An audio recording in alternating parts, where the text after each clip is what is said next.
En nuestro texto Juan 1931, leemos, entonces los judíos, por cuanto era la preparación de la Pascua, a fin de que los cuerpos no quedasen en la cruz en el día de reposo. Pues aquel día de reposo era de gran solemnidad, rogaron a Pilato que se les quebrasen las piernas y fuesen quitados de. Jesús fue condenado a ser crucificado, pero los judíos le piden a Pilato que se lleve la cruz. Porque el día de reposo comenzará dentro de poco. La crucifixión no es un método de ejecución, según la ley judía Deuteronomio 2:1, 2:2, 2:3. Si alguno hubiere cometido algún crimen digno de muerte, y lo hiciereis morir, y lo colgareis en un madero, no dejaréis que su cuerpo pase la noche sobre el madero, sin falta lo enterrarás el mismo día. Porque maldito por Dios es el colgado y no contaminarás tu tierra, que Jehová tu Dios te da por heredad. La crucifixión era un antiguo método babilónico de pena capital, ideado por Semiramis. Más tarde lo utilizaron los antiguos persas, asirios, egipcios, cartagineses, escitas, griegos, romanos y los antiguos pueblos germánicos. En la época romana, este castigo se reservaba para los crímenes más atroces, especialmente los cometidos por esclavos. Había 3 o 4 tipos diferentes de crucifixión. Estaba la crucifixión en forma de X, que consistía en 2 cruces de madera, la crucifixión en forma de T, que consistía en 2 cruces de madera, y la crucifixión en forma de cruz, que tenía una parte superior sobresaliente, donde se escribían y colgaban los crímenes del prisionero. Jesús fue crucificado en este tercer tipo de crucifixión. El trabajo de los pintores hace que la cruz parezca erguida. Sin embargo, en realidad tenía menos de 3 metros de altura, con parte de ella por debajo del suelo y el prisionero sobre ella, cuyos pies no estaban muy lejos del suelo. Cuando se crucifica a una persona, primero se le despoja de sus ropas, y éstas se entregan a los verdugos como fuente de ingresos, por lo que se dice que las ropas de Jesús fueron divididas por los soldados. Los clavos solían clavarse en las muñecas en vez de en las palmas de las manos, y se cruzaban y clavaban en los pies, y normalmente, el reo tardaba 2 o 3 días en morir. Jesús pasó toda la noche en el huerto de Getsemaní la víspera de su crucifixión, rezando en agonía, con el sudor chorreando sangre. Las largas horas de su prueba, que comenzaron al amanecer, fueron demasiado para su corazón, que cargaba con la pena por los pecados de toda la raza humana, y murió en la cruz, sin durar más de un día. Normalmente, cuando una persona moría crucificada, se la dejaba para que se la comieran los pájaros o los animales salvajes. Pero los romanos no aplicaron esta ley a los judíos, no lo hicieron por consideración a la ley judía, que dice en Deuteronomio 2:1, 2:2, 2:3. Si un hombre comete un pecado que le cause la muerte, y lo matas, y lo cuelgas de un madero, 20, no dejarás su cuerpo en el madero toda la noche, sino que lo enterrarás ese mismo día, para no profanar la tierra que el Señor tu Dios te da en herencia, porque el que cuelga de un madero es maldito de Dios. Así que para bajar el cuerpo antes de que cayera la noche, tuvieron que romper los huesos y atravesarlo con una lanza para asegurarse de que estaba muerto.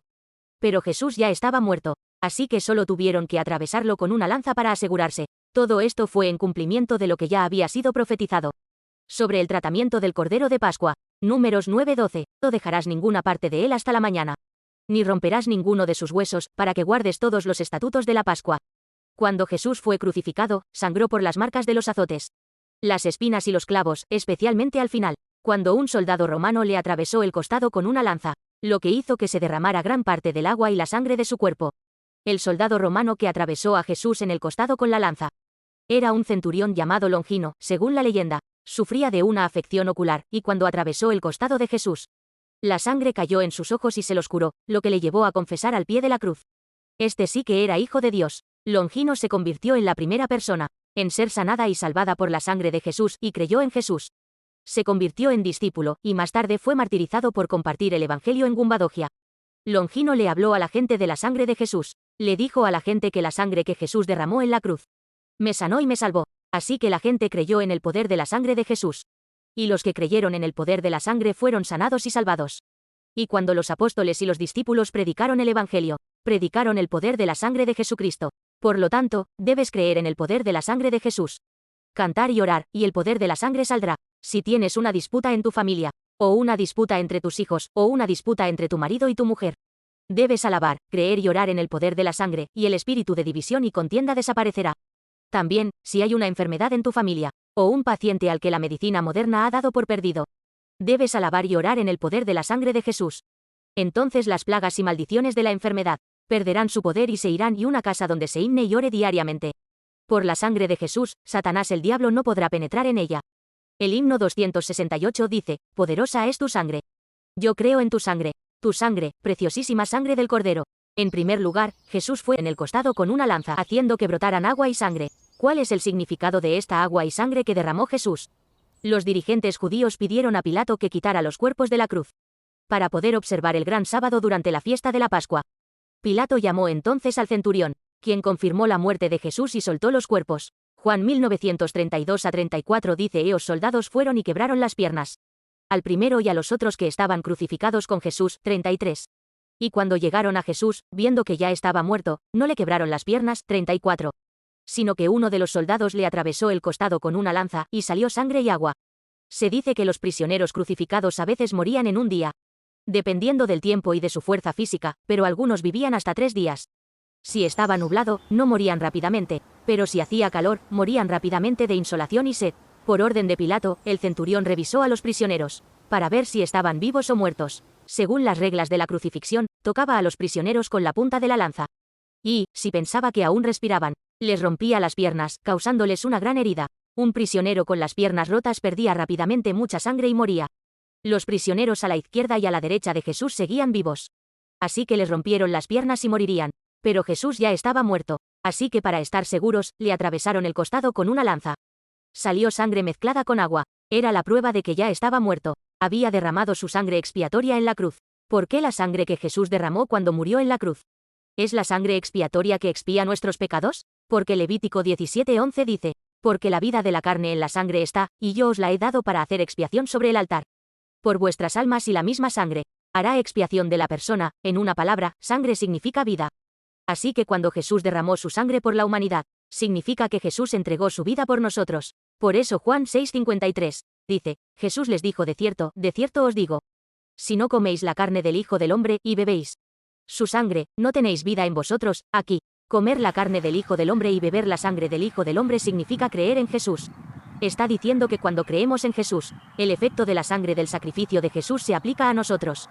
La vida que se nos da a través de la fe en Jesús es la vida eterna. En Juan 3:6-7 dice: lo que es nacido de la carne, carne es, y lo que es nacido del Espíritu, Espíritu es. No maravilles de que te dije: os es necesario nacer de nuevo. La vida que se nos da al creer en Jesús es, en una palabra, vida eterna. Una vida nueva que recibimos cuando nacemos de nuevo, y esa vida nueva no nace de la carne sino del Espíritu. Es una vida distinta de la que recibimos cuando nacimos en el vientre de nuestra madre. Cuando creemos en Jesús, nuestro espíritu nace de nuevo por el Espíritu Santo. La vida que recibimos en ese momento es vida eterna. Hay 2 diferencias entre esta vida espiritual, nacida de nuevo, y la vida física. Primero, es diferente en cantidad. La vida física termina cuando morimos y dejamos este mundo. Por eso decimos que la vida termina cuando morimos. Pero la vida eterna continúa para siempre, incluso después de que el cuerpo muere y deja este mundo. De hecho, florece aún más después de dejar este mundo. En el reino de Dios, la vida eterna se disfrutará en su plenitud y abundancia. Igual que una polilla vuela por el cielo después de abandonar su capullo. Otra parte de la vida eterna es cualitativamente diferente. Juan 173 dice: y esta es la vida eterna, conocerte a ti, el único Dios verdadero, y a Jesucristo, a quien has enviado. Conocer a Dios y a Jesucristo es la vida eterna. Entonces, ¿qué es la vida eterna? Significa tener una relación especial con Dios y con Jesucristo. Sí, la vida física es una vida que no tiene relación con el Señor. Pero la vida eterna es una vida que tiene una relación personal especial con el Señor. Cuando decimos que tenemos vida eterna, estamos hablando de vida en el Señor. ¿Qué es la vida en el Señor? Es una vida que toma la mano del Señor y camina por el sendero de la vida con Él. Es una vida que siempre está en la presencia de su asombrosa gracia. Es una vida de paz verdadera en medio de cualquier situación. Es una vida de cumplimiento gozoso de las tareas que el Señor nos ha encomendado, con fuerzas y dones renovados. ¿Y cuál es el significado del agua que Jesús derramó mientras moría en la cruz? Juan 7:3-7-3-9 dice: en el último y gran día de la fiesta, Jesús se puso en pie y alzó la voz, diciendo: si alguno tiene sed, venga a mí y beba. El que cree en mí, como dice la Escritura, de su interior correrán ríos de agua viva. Esto dijo del Espíritu que habían de recibir los que creyesen en él. Pues aún no había venido el Espíritu Santo, porque Jesús no había sido aún glorificado. El agua que sacia esta sed humana se llama agua viva, y dice que el agua viva es el Espíritu Santo, lo que significa que el Espíritu Santo se da a los que creen que Jesús derramó su agua por ellos en la cruz. Ese es el significado simbólico de que Jesús diga que de él brotarán ríos de agua viva. En Juan 4, Jesús se encontró con una mujer samaritana, en un pozo de Sicar, Samaria. En conversación con ella, Jesús dijo: Juan 4:14, mas el que bebiere del agua que yo le daré, no tendrá sed jamás, sino que el agua que yo le daré será en él una fuente de agua que salte para vida eterna. Jesús dijo que podía dar agua para saciar la sed espiritual del hombre. ¿Qué dijo que era esa agua? El Espíritu Santo. Así pues, debemos estar agradecidos por la entrega de la vida eterna, simbolizada por la sangre de Jesús, para que podamos tener vida eterna en abundancia. Y debemos estar agradecidos por la entrega del Espíritu Santo, simbolizada por el agua de Jesús, para que podamos vivir una vida llena del Espíritu. Que tengas vida eterna y una vida llena del Espíritu Santo. 2. En segundo lugar, Jesús no se rompió ningún hueso en la cruz. Jesús fue crucificado en cuestión de horas, no de un día. En el texto de hoy, versículos 33 a 36. Dice, mas cuando llegaron a Jesús, como le vieron ya muerto, no le quebraron las piernas. 34.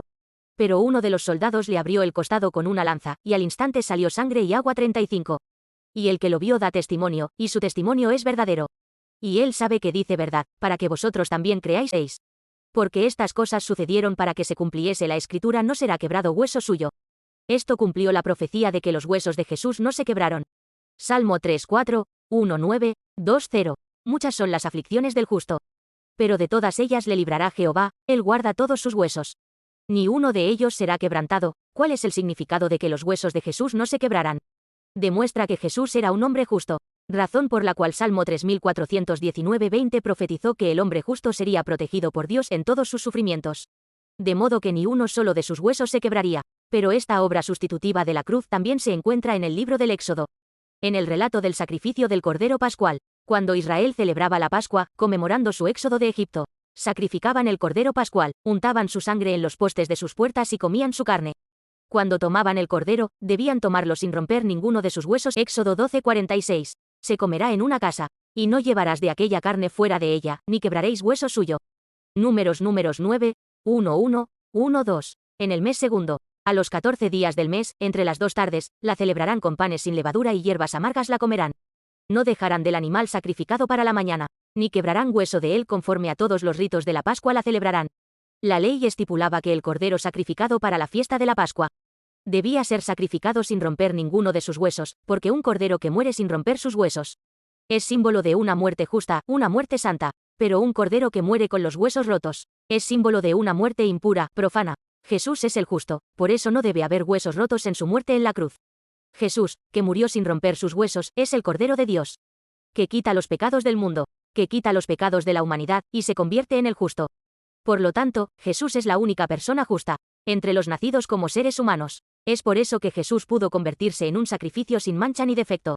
Después de todo, Jesús es el único sacrificio que puede tomar el lugar del pecado humano. Solo hay un sacrificio que puede ser aceptable para Dios en este mundo. Solo hay una persona justa sin mancha ni defecto, Jesús. En ese sentido, Jesús es la única persona justa, por lo que el hueso nunca debe romperse. Es por eso que el hueso no se rompió. Jesús tuvo que convertirse en nuestro pecado en nuestro lugar, y entrar en una muerte perfecta. ¿Y cuál es el punto de romper los huesos? Es para confirmar esa muerte perfecta. En otras palabras, es debido a la muerte perfecta de Jesús que mis pecados son perdonados y soy hecho vivo. David profetizó esto espiritualmente en Salmo 5:1, 7, 8. 7-8 purifícame con hisopo, y seré limpio. Lávame, y seré más blanco que la nieve. 8 Hazme oír gozo y alegría, y se recrearán los huesos que has abatido.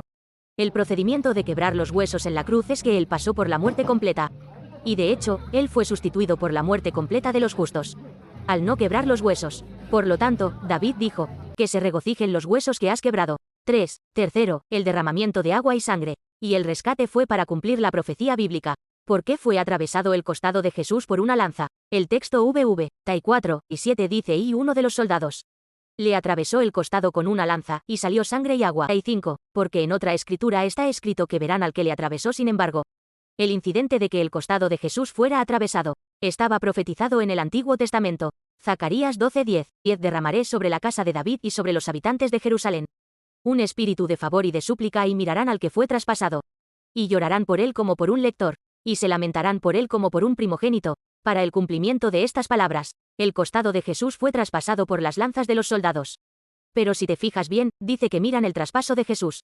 Miran al traspasador y miran el traspaso del traspasador. Entonces, ¿qué reciben los que miran el traspaso de Jesús y lloran por él? Dice que reciben la gracia de Dios y un corazón suplicante, el fenómeno que les sucede a los que están dotados de la gracia de Dios y de un corazón suplicante es que miran a Jesús, a quien traspasaron, y se lamentan diciendo: mis pecados traspasaron a Jesús y lo llevaron a la muerte de cruz. Pero, ¿qué clase de duelo ese con acento agudo ese? Es como el duelo por la pérdida de un lector, como el duelo por la pérdida de un primogénito. Es el tipo de duelo que es tan devastador, como el duelo por la pérdida de un lector, o el duelo por la pérdida de un primogénito. Es el tipo de duelo que es tan profundo, como el duelo por la pérdida de un hijo, o el duelo por la pérdida de una hija. Pero, ¿qué dijo Jesús en el Sermón de la Montaña Mateo 54? Bienaventurados los que lloran, porque ellos recibirán consolación. La palabra, llorar, es la palabra griega, pendeo, que significa, gritar, gemir. Se refiere al tipo de llanto que haría un padre cuando muere su hijo pequeño. No son lágrimas de lamento, es lamento con la confesión de que soy un pecador. Y estoy desesperadamente consciente de lo gran pecador que soy, y voy a ir al infierno ahora mismo. ¿Por qué tuvo que morir Jesús? Así que, los santos, en este mundo son aquellos que maduran al darse cuenta, qué gran pecador soy. ¿Por qué vino Jesús a esta tierra? Fue enviado para que pudiéramos confiar solo en Jesús y confiar solo en los méritos de Jesús. Para que podamos llorar la muerte de Jesús en la cruz en mi lugar. Primero debemos tener una conciencia adecuada de nuestros pecados, para que podamos llorar la muerte de Jesús, que se convirtió en nuestro pecado y murió en la cruz. Así que el duelo que experimentamos ante la cruz, es un duelo que dice, ¿por qué yo, esta persona sucia y fea? ¿No murió y Jesús murió? ¿Cómo se lamentaba el apóstol Pablo? Romanos 7, 2:1, 2:5. Así que, queriendo yo hacer el bien, jalo esta ley.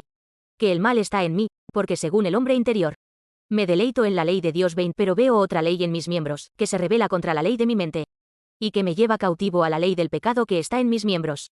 Miserable de mí, ¿quién me librará de este cuerpo de muerte? 20. Gracias doy a Dios, por Jesucristo Señor nuestro. Así que, yo mismo con la mente sirvo a la ley de Dios, más con la carne a la ley del pecado. ¿Qué significa estar agradecido si en la mente sirves a la ley de Dios, pero en la carne a la ley del pecado? Significa estar agradecido, porque Dios me ha librado, cuando habría muerto si me hubieran dejado solo.